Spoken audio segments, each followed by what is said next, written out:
Okay ji, अस्सलाम वालेकुम everyone and welcome to another lecture of O level business with Sam. मैं हूं sir Atiq मानिया और आज जो है वो हम लोग एक नया और फ्रेश टॉपिक स्टार्ट करने जा रहे हैं। And this new and fresh topic that we have today is basically from a concept of financial statements.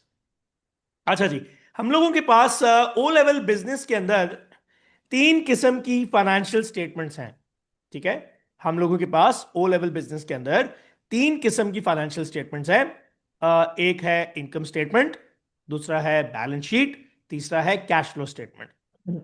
So overall for the course of O level business as we speak of today, we have three different kinds of financial statements: income statement, balance sheet and cash flow statement.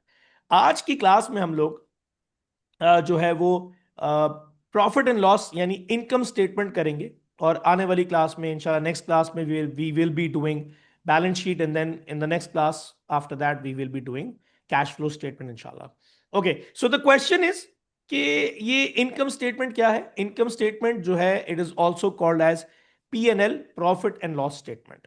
अच्छा, सवाल ये है अब कि either you call it as income statement or you call it as a profit and loss statement। Question ये बनता है कि भाई ये है क्या। याद रखिए, इनकम स्टेटमेंट या प्रॉफिट एंड लॉस स्टेटमेंट एक ऐसा फाइनेंशियल स्टेटमेंट होता है जिसको देखकर यह पता लगता है कि बिजनेस ने पूरे साल में प्रॉफिट किया या लॉस किया।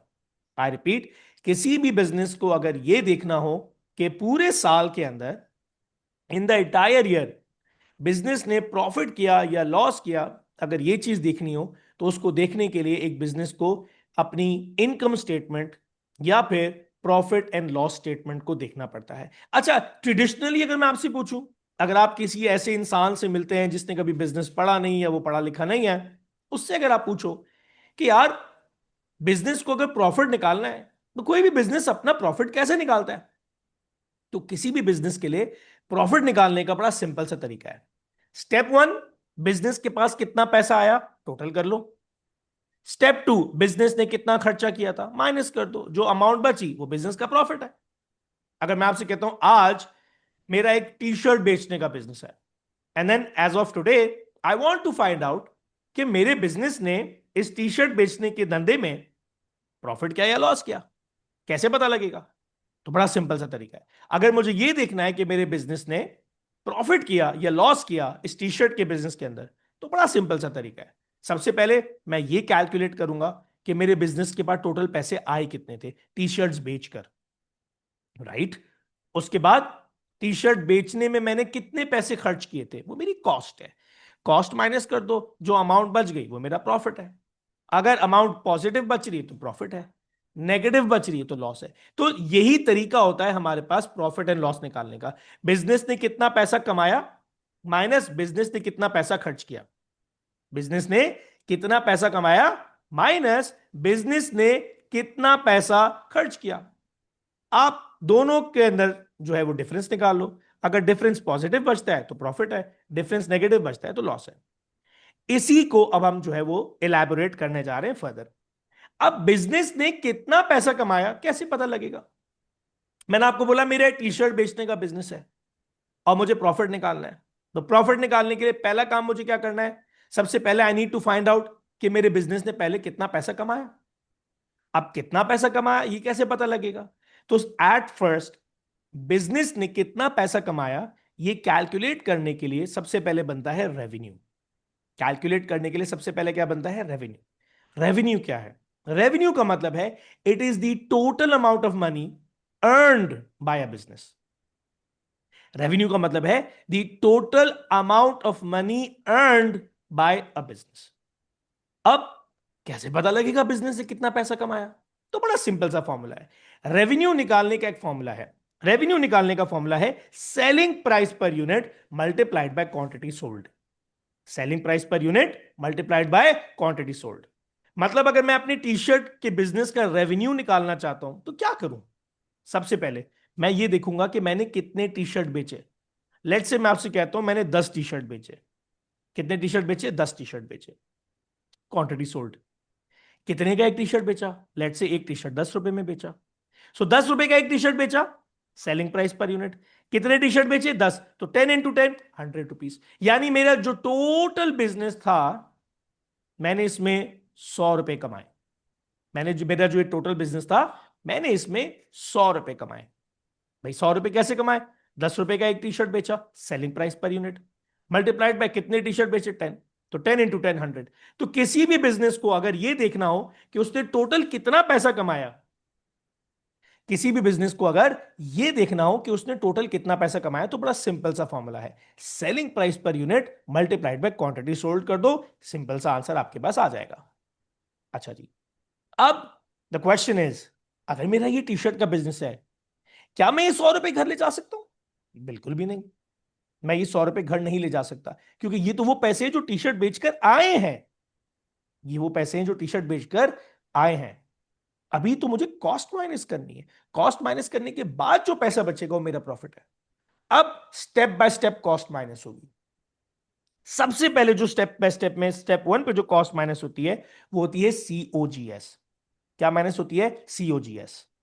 COGS is cost of good sold, मतलब इन्वेंट्री कॉस्ट। मैं आपसे कहता हूं कि यार, मैंने 100 रुपए के टी शर्ट बेचे, मैंने जो है 100 रुपए के टी शर्ट बेचे।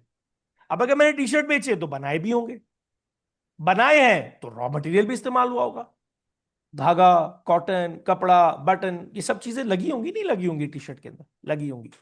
तो सबसे पहले आप कॉस्ट ऑफ गुड सोल्ड यानी इन्वेंट्री कॉस्ट माइनस करेंगे। क्या माइनस करेंगे? Inventory cost. अच्छा, वैसे अगर मैं अपने बिजनेस की बात करूं तो बहुत सारी कॉस्ट है।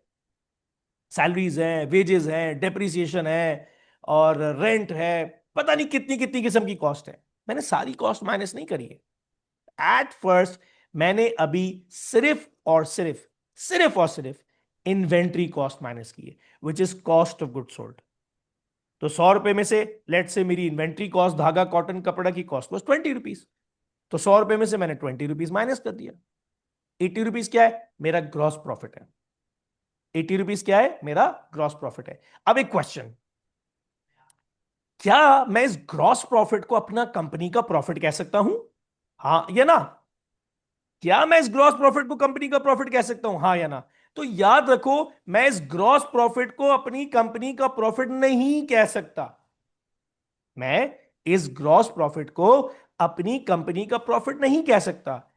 प्रॉफिट निकालने के लिए आपको सारी कॉस्ट माइनस करनी पड़ती है, rent, wages, salaries, depreciation, transportation, ये वो सारी कॉस्ट माइनस करनी पड़ती है ग्रॉस प्रॉफिट निकालने के लिए। वेयर एज ओवर हियर मैंने सिर्फ और सिर्फ अभी तक सिर्फ इन्वेंट्री कॉस्ट माइनस की है। तो इसका मतलब ये जो 80 रुपीज आया है मेरे पास, ये मेरा एक्चुअल प्रॉफिट नहीं है, मेरा ग्रॉस प्रॉफिट है। मतलब अभी मुझे फर्दर बहुत सारी कॉस्ट माइनस करनी है। अभी मुझे फर्दर बहुत सारी कॉस्ट माइनस करनी, अभी तो मैंने सिर्फ और सिर्फ इन्वेंट्री कॉस्ट माइनस की है। So gross profit is a profit that comes after deduction of only cost of good sold, which is inventory cost. अभी मैंने और बहुत सारी कॉस्ट माइनस नहीं की है, तो मैं इसको अपना एज एक्चुअल प्रॉफिट ट्रीट नहीं कर सकता। तो आपके पास अगर एग्जामिनर ग्रॉस प्रॉफिट निकालने को बोल भी दे कि भाई ग्रॉस प्रॉफिट निकालो, तो आप रेवेन्यू निकालना, selling price per unit multiply by quantity sold, revenue आ जाएगा। रेवेन्यू में से आप सीधा सीधा कॉस्ट ऑफ गुड सोल्ड यानी इन्वेंट्री कॉस्ट निकाल देना। जो अमाउंट बच जाएगी वो 80 रुपीज या XYZ, जो भी अमाउंट बचेगी वो आपका ग्रॉस प्रॉफिट होगा। अच्छा जी, मूविंग ऑन। अब कुछ सीन ऐसा है कि एग्जामिनर सबसे पहले आपको रेवेन्यू निकालने को बोल सकता है। फॉर्मूला आपके सामने है, selling price per unit multiplied by quantity sold. या फिर एग्जामिनर आपको ग्रॉस प्रॉफिट निकालने को बोल सकता है, which is revenue minus COGS. Problem यह है कि एग्जामिनर को जिंदगी में सुकून नहीं है। जरूरी थोड़ी कि एग्जामिनर आपको बोले कि सीओजी ग्रॉस प्रॉफिट निकालो। हो सकता है एग्जामिनर आपको बोले कि मुझे ग्रॉस प्रॉफिट की परसेंटेज में रिप्रेजेंटेशन दो, मुझे ग्रॉस प्रॉफिट की परसेंटेज में रिप्रेजेंटेशन दो, मतलब मुझे ग्रॉस प्रॉफिट मार्जिन निकाल के दो। Gross profit margin is basically calculated through a formula. ये फॉर्मूला आपको नीचे नजर आ रहा है, gross profit upon sales into 100। अब आप पूछेंगे सर ये ग्रॉस प्रॉफिट मार्जिन क्या है? ग्रॉस प्रॉफिट मार्जिन जो आपने ऊपर ग्रॉस प्रॉफिट निकाला था उसी डेटा से एक्सट्रैक्टेड है। रादर वो आपको नंबर में आंसर दे रहा था, अमाउंट में आंसर दे रहा था, सॉरी नंबर नहीं अमाउंट में आंसर दे रहा था, 80 रुपीज। आपको जो है वो अमाउंट में आंसर दे रहा था 80 रुपीज। यहां पर आपको जो है आंसर मिल रहा है इन टर्म्स ऑफ परसेंटेज। अच्छा जी, फॉर्मूला लगाते हैं ग्रॉस प्रॉफिट मार्जिन का, gross profit upon sales into 100। अच्छा फॉर्मूला क्या है? Gross profit upon sales into 100। तो ग्रॉस प्रॉफिट हमने कितना निकाला? 80 रुपीज, डिवाइडेड बाय सेल्स कितनी थी? 100, इनटू 100। आंसर क्या आया? 80%। आंसर क्या आया? 80%। तो कल को अगर आपको एग्जामिनर बोले कि भाई ग्रॉस प्रॉफिट मार्जिन निकाल के दो, तो आपके सामने it is going to be very easy, आप आराम से निकाल लोगे। लेकिन प्रॉब्लम क्या है? एग्जामिनर को यहां भी सुकून नहीं है। एग्जामिनर आपको बोलेगा ग्रॉस प्रॉफिट मार्जिन निकालो, हो सकता है एग्जामिनर आपको बोले जरा इसको इंटरप्रेट करो। ये जो 80% आ रहा है इसका मतलब क्या है? ये जो 80% आपके सामने आ रहा है इसका मतलब क्या है? इस 80% का मतलब यह है, आई रिपीट, इस 80% का मतलब यह है कि इस बिजनेस के पास जितना भी पैसा आया था, इस बिजनेस के पास जितना भी पैसा आया था, उस पैसे में से 20% रॉ मटेरियल कॉस्ट में चला गया। इस बिजनेस के पास जितना भी पैसा आया था उसमें से 20% रॉ मटेरियल कॉस्ट में चला गया। अब 80% बाकी है। अब 80% बाकी है। अब इस 80% में से इस बिजनेस ने रेंट, वेजेस, सैलरीज, ये सारी चीजें पे ऑफ करनी है। बिजनेस ने सारी चीजें पे ऑफ करनी है, और उसको पे ऑफ करने के बाद बिजनेस ने अपना प्रॉफिट भी निकालना है। तो आप देख सकते हो यहां पर लिखा हुआ है इस 80% का मतलब ये था कि what ever amount was earned by this business, 20% of it went into raw material cost, and now the business is left with only 80%. अब from that 80% amount business has to extract all the other costs, क्योंकि cost तो भी minus की नहीं है। अभी तक हमने सिर्फ और सिर्फ रॉ मटेरियल कॉस्ट माइनस की, रेंट, वेजेस, ट्रांसपोर्टेशन, पता नहीं 100 किस्म की कॉस्टें माइनस करनी है। वो कॉस्ट माइनस करनी है 80% में से, साथ ही साथ प्रॉफिट भी निकालना है। अच्छा जी, ये भी इंटरप्रिटेशन पूछ सकता है एग्जामिनर। अब एग्जामिनर को यहां पर भी सुकून नहीं है, एग्जामिनर को यहां पर भी सुकून नहीं है। हो सकता है एग्जामिनर आपको दो फाइनेंशियल स्टेटमेंट्स दे दे, जैसे कि आप नीचे देख रहे हैं, एग्जामिनर आपको दो फाइनेंशियल स्टेटमेंट्स दे दे। आप देख सकते हो यहां पर और यहां पर एग्जामिनर ने आपको दो फाइनेंशियल स्टेटमेंट्स दे दी, और इन दो फाइनेंशियल स्टेटमेंट्स में एग्जामिनर ने बोला कि एक बिजनेस है जिसकी पहले ग्रॉस प्रॉफिट मार्जिन आई थी 80%, बिजनेस की पहले ग्रॉस प्रॉफिट मार्जिन आई थी 80%, और अब उसका ग्रॉस प्रॉफिट मार्जिन आ रहा है 75%। बिजनेस का पहले जीपी मार्जिन क्या आया? 80%, और अब उसी बिजनेस का अगले साल नेक्स्ट ईयर जीपी मार्जिन आ रहा है 75%। इज इट गुड और बैड? अब ये गुड है या ये बैड है, ये वही बच्चा समझा सकेगा जिसका रूट कॉज पे कॉन्सेप्ट क्लियर होगा। अब मुझे क्या समझ आया देख के कि जिस बिजनेस का भी मेरे पास डेटा गिवन है, पहले इस बिजनेस का 80% अमाउंट वॉज लेफ्ट, यानी ये बिजनेस जितने भी पैसे कमा रहा था पहले, उसके अंदर से 20% रॉ मटेरियल में जा रहा था, 20% रॉ मटेरियल में जा रहा था, और 80% बच रहा था एक्सपेंसेस के लिए और प्रॉफिट के लिए। 80% बच रहा था एक्सपेंसेस के लिए और प्रॉफिट के लिए। Now same business, same business 75% पे आ गया है। मतलब इस बिजनेस में अब जितना भी पैसा आ रहा है, अब इस बिजनेस में जितना भी पैसा आ रहा है, पहले 20% जा रहा था टुवर्ड्स रॉ मटेरियल कॉस्ट, अब जा रहा है 25% टुवर्ड्स रॉ मटेरियल कॉस्ट। पहले बिजनेस के पास 80% बचता था for paying off other expenses and profitability, अब इस बिजनेस के पास 75% बच रहा है for paying off other expenses and profitability. ये सिचुएशन आ गई है। तो गुड और बैड, मैं बोलूंगा definitely it's not a good position. पहले बिजनेस के पास ज्यादा पैसा बच रहा था इन टर्म्स ऑफ परसेंटेज, अब बिजनेस के पास कम पैसा बच रहा है इन टर्म्स ऑफ परसेंटेज। लेकिन एग्जामिनर को यहां भी सुकून नहीं है।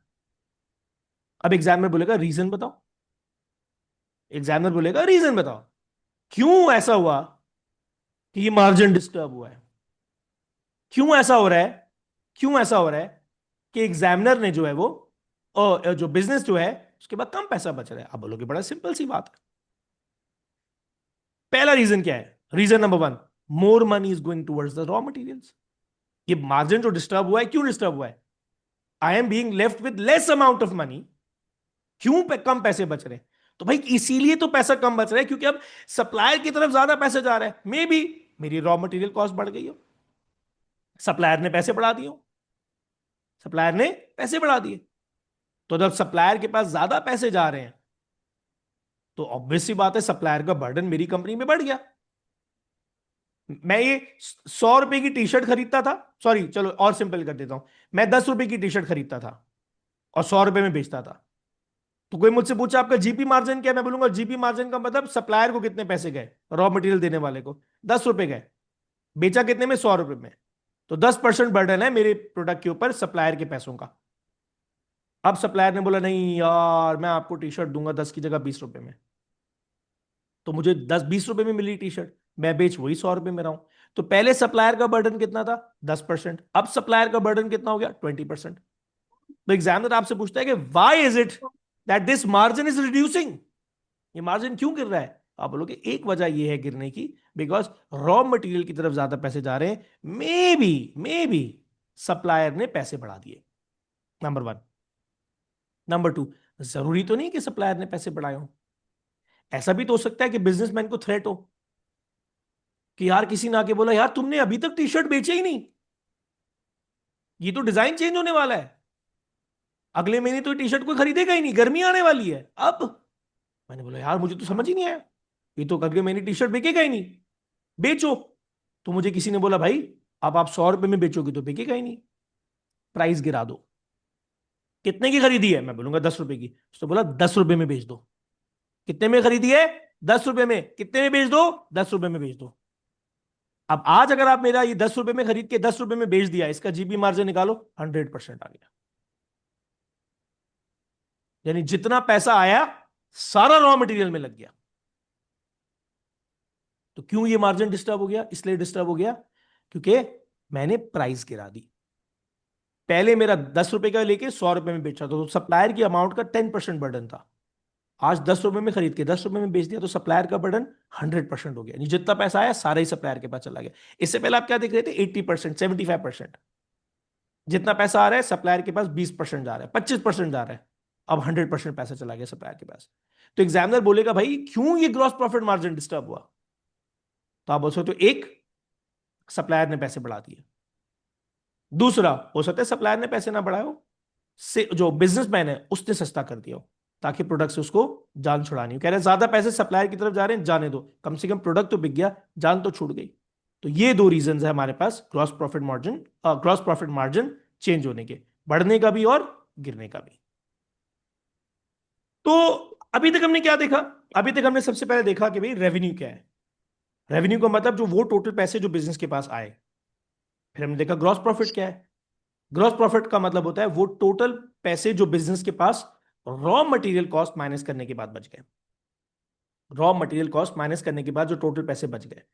फिर हमने देखा ग्रॉस प्रॉफिट मार्जिन क्या है, उसी को हमने जब परसेंटेज में कन्वर्ट किया, gross profit upon sales into 100, तो हमारे पास ग्रॉस प्रॉफिट मार्जिन आ गया। अब फिर हमने देखा कि भाई ग्रॉस प्रॉफिट मार्जिन चेंज क्यों होता है, बढ़ भी जाता है गिर भी जाता है। तो उसका रीजन हमने देखा कि भाई अगर रॉ मटेरियल कॉस्ट चेंज होगी तो ग्रॉस प्रॉफिट मार्जिन बढ़ भी सकता है और गिर भी सकता है। ठीक है। सिमिलरली अगर बिजनेसमैन अपने प्रोडक्ट की सेलिंग प्राइस बढ़ा दे या गिरा दे तो भी ग्रॉस प्रॉफिट मार्जिन चेंज हो सकता है। जैसे मैंने आपको भी बताया, 10 रुपए का टी शर्ट खरीदा था, 100 रुपए में बेचा, तो बर्डन कितना है, 10% का बर्डन है मेरे, मैं 100 रुपए कमा रहा हूं। तो सप्लायर ने कितना बर्डन डाला है मेरे ऊपर, 10% का। 100 रुपए का सिर्फ 10% जा रहा है सप्लायर की तरफ। अगर यही टी शर्ट मैं 100 की जगह 200 का कर दूं, तो पहले 10% जा रहा था सप्लायर के पास, अब 5% जा रहा है। Got it? मुझे डर है कि माल बिकेगा नहीं, मैंने टी शर्ट 10 रुपए का कर दिया, 10 में खरीदा था, 10 में बेच दिया, अब जितना पैसा आ रहा था 100% सप्लायर को चला गया। तो सेलिंग प्राइस चेंज करने और बढ़ाने और गिराने से भी जो जीपी मार्जिन है वो बढ़ भी सकता है और गिर भी सकता है। चलें जी, moving back to the original financial statement that we started. तो हम लिखना चाह रहे थे कि भाई प्रॉफिट कैसे निकलता है, हम ये देखना चाह रहे थे भाई कि प्रॉफिट कैसे निकलता है। तो प्रॉफिट निकालने के लिए कितना पैसा आया माइनस कितना पैसा गया, कहां कहां, in the form of expenses. तो सबसे पहले हमने माइनस कर दिया ग्रॉस प्रॉफिट। अच्छा, अब आप अकाउंट्स के स्टूडेंट्स नहीं हो, अकाउंट्स के स्टूडेंट्स होती तो फिर लंबी चौड़ी एक लिस्ट होती थी एक्सपेंसेस की, हमने सिंपल कर दिया, सारे एक्सपेंसेस एक साथ माइनस कर दिए। रेंट, वेजेस, सैलरीज, जो है ट्रांसपोर्टेशन, ट्रांसपोर्टेशन तो खैर उसमें आ जाता है, डेप्रिसिएशन, सारे एक्सपेंसेस एक साथ माइनस कर दिए, सारे एक्सपेंसेस एक साथ माइनस कर दिए, सारे एक्सपेंसेस एक साथ माइनस कर दिए। लेट्स से इस बिजनेस के पास 80 रुपीज बचे थे रॉ मटेरियल के पैसे देने के बाद, अब सारे एक्सपेंसेस माइनस कर दिए, सारे एक्सपेंसेस थे 20, अब कितना बचा, 60 रुपीज। अच्छा जी, फिर 60 रुपीज क्या है, EBIT, earning before interest and taxes. फिर इस बिजनेस के पास 60 रुपीज बचे थे, इसने 20 रुपीज और दे दिए in the form of interest. आपको याद होगा हमने हमेशा पढ़ा है इंटरेस्ट बिजनेस के लिए एक्सपेंस होता है, आप देख सकते हो एक्सपेंस माइनस हुआ, पीछे बचे 40 रुपीज। 40 में से बिजनेसमैन को गवर्नमेंट ने बोला अच्छा 40 रुपीज कमाए, एक काम करो 20 रुपए टैक्स दो, बिजनेसमैन ने 20 रुपए टैक्स दे दिया, पीछे क्या बचा, 20 रुपीज, पीछे क्या बचा, 20 रुपीज। ये जो 20 रुपीज बचे हैं ये मेरा प्रॉफिट है। अब मैं इसको नेट इनकम बोलूं, इसको मैं नेट प्रॉफिट बोलूं, मैं इसको प्रॉफिट बोलूं, प्रॉफिट फॉर द ईयर बोलूं, या मैं इसको एक्चुअल प्रॉफिट बोलूं, एक ही बात है। अच्छा, अकाउंट्स के अंदर थोड़ा सा डिफरेंस है, आप लोग नेट प्रॉफिट को नेट इनकम को अलग अलग ट्रीट करते हो, बिजनेस में इतना डिफिकल्ट सीन नहीं है। तो सारे मैंने टोटल पैसे कितने कमाए थे, 100, एक एक करके जहां जहां मैंने पैसे खर्च किए थे, एक एक करके मैंने जहां जहां पैसे खर्च किए थे, सारे एक एक एक एक एक, एक करके माइनस कर दिए, जो फाइनल अमाउंट मेरे पास बच गई वो मेरा नेट प्रॉफिट है। तो एग्जाम में अगर आपके पास नेट प्रॉफिट निकालने को आ जाए तो आप क्या करना, सबसे पहले रेवेन्यू निकालना, selling price per unit multiplied by quantity sold, जितने पैसे कमाए पहले वो निकाल लो, और फिर टक टक टक टक टक टक करके जहां जहां जहां जहां बिजनेसमैन ने पैसे खर्च किए होंगे, केस स्टडी में दिया हुआ होगा, जहां जहां पैसे खर्च किए होंगे सारे माइनस कर देना, एंड में देखना क्या बच रहा है। अगर पॉजिटिव अमाउंट बच रही है तो प्रॉफिट, नेगेटिव अमाउंट बच रही है तो लॉस। तो एग्जामिनर आपको सबसे पहले नेट प्रॉफिट निकालने को बोल सकता है, लेकिन एग्जामिनर को यहां भी सुकून नहीं है। एग्जामिनर बोलेगा ना ना ना ना, नेट प्रॉफिट नहीं, मुझे नेट प्रॉफिट मार्जिन निकाल के बताओ, यानी जो 20 रुपीज बचा है मुझे इसकी प्रॉफिट परसेंटेज निकाल के दिखाओ। अच्छा भाई, उसका भी फॉर्मूला है, उसका फॉर्मूला हमारे पास है, ये रहा, net profit margin, net profit upon sales into 100, net profit upon sales into 100।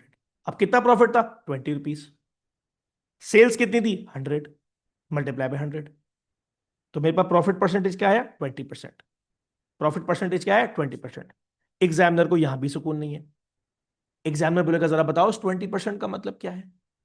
तो आप बताओगे इस 20% का मतलब ये है कि बिजनेस ने जितना भी पैसा कमाया था, बिजनेस ने जितना भी पैसा कमाया था, out of that entire amount 80% went towards taxes, cost, raw material, blah blah blah blah blah. जितना भी पैसा कमाया था सिर्फ 20% बचा ओनर के पास घर ले जाने के लिए, जितना भी पैसा कमाया था सिर्फ 20% बचा ओनर के पास घर ले जाने के लिए, बाकी 80% बट गया। अब एग्जामिनर को यहां भी सुकून नहीं है, एग्जामिनर आपसे बोल सकता है कि भाई लेट्स हाइपोथेटिकली स्पीकिंग दो फाइनेंशियल स्टेटमेंट्स दे दी, एग्जामिनर कहता है पहले ये हुआ कि बिजनेसमैन का net profit margin was 20%, now it is 25%। समझाओ क्या हुआ, आप बोलोगे सर बड़ा सिंपल सा तरीका है, पहले वाले का मतलब ये कि what ever money was being earn the owner was taking 20% of that amount home, whatever was being earned, the owner was taking 20% of that amount home. Now whatever is being earned, owner is taking 25% of that amount home. Good और bad? मैं बोलूंगा good है भाई, percentage बढ़ गई, earning percentage बढ़ गई, ये तो अच्छा है। लेकिन एग्जामिनर को यहां भी सुकून नहीं है। एग्जामिनर बोलेगा ऐसा कैसे हो गया, प्रॉफिट परसेंटेज बढ़ गया? मैं बोलूंगा बड़ा सिंपल सा तरीका है, बहुत सिंपल सा तरीका है। लेट्स से मेरा बिजनेस है, मेरी कॉस्ट है 50%, सॉरी परसेंटेज में नहीं, सॉरी, मेरी कॉस्ट है 50 रुपीज और मेरी सेलिंग प्राइस है 100 रुपीज। इसका मतलब मैं टी शर्ट बनाता हूं 50 रुपए में, बेचता हूं 100 रुपए में, तो 50 रुपए मेरी कॉस्ट है। तो मेरी कॉस्ट परसेंटेज क्या हुई? 50%। मेरी प्रॉफिट परसेंटेज क्या हुई? 50%। मैंने बोला यार मैं बहुत सस्ते में बेच रहा हूं, मैं बहुत सस्ते में बेच रहा हूं।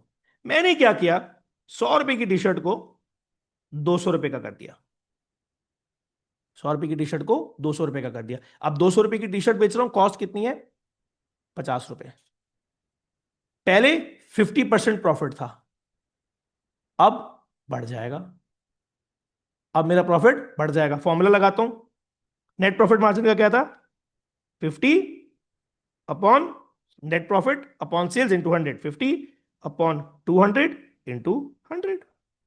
मेरी कैलकुलेशन थोड़ी सी वीक है, कैलकुलेटर खोल के देख लेता हूं क्या आंसर है। बड़ी वैसे तो सिंपल कैलकुलेशन है, but sorry I will need a calculator, थोड़ा मैं डम हूं मैथ्स के मामले में। 50 अपॉन 200 इंटू 100, ओए होए होए होए होए, प्रॉफिट परसेंटेज मेरी कहां से कहां पहुंच गई, इमेजिन करो आप। ठीक है ना, मजे लग गए मेरे। 50 डिवाइडेड बाय 200 इंटू 100। कहां कहां पर मेरी कॉस्ट 50% थी, कहां पर मेरी कॉस्ट 50% से रिड्यूस होकर 25% पे आ गई। मेरा प्रॉफिट मार्जिन बढ़कर 75% हो गया। मेरा प्रॉफिट मार्जिन बढ़कर 75% पर पहुंच गया। बात समझ आ रही है आपको? बात यह है कि जब एक कंपनी अपनी सेलिंग प्राइस बढ़ाएगी और कॉस्ट वहीं की वहीं रह जाएगी, कंपनी के अर्निंग परसेंटेजेस बढ़ जाएंगे। सिमिलरली उल्टा भी हो सकता था,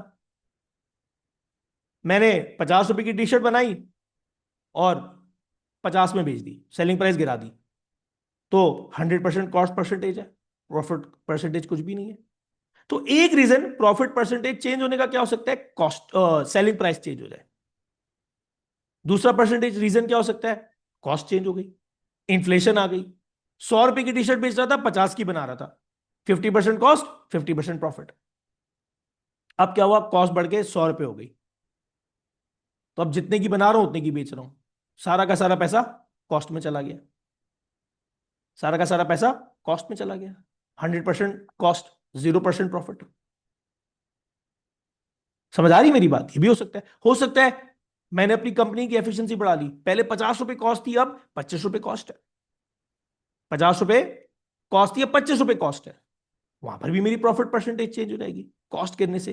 तो कॉस्ट, ये जो प्रॉफिट मार्जिन है, इसके चेंज होने के दो रीजंस क्या है। एक रीजन ये हो सकता है कि कंपनी की कॉस्टिंग चेंज हो गई, तो भी प्रॉफिट परसेंटेज बढ़ भी सकती है, गिर भी सकती है, डिपेंड कि कॉस्ट बढ़ी है या गिरी है। दूसरा, सेलिंग प्राइस चेंज हुई है नहीं है, बढ़ी है गिरी है डिपेंड करेगा, बढ़ी है तो अलग सिनेरियो, गिरी है तो अलग सिनेरियो, दोनों की रीजंस में प्रॉफिट परसेंटेज बढ़ भी सकता है और गिर भी सकता है। तो ये थी हमारे पास फाइनेंशियल स्टेटमेंट में इनकम स्टेटमेंट।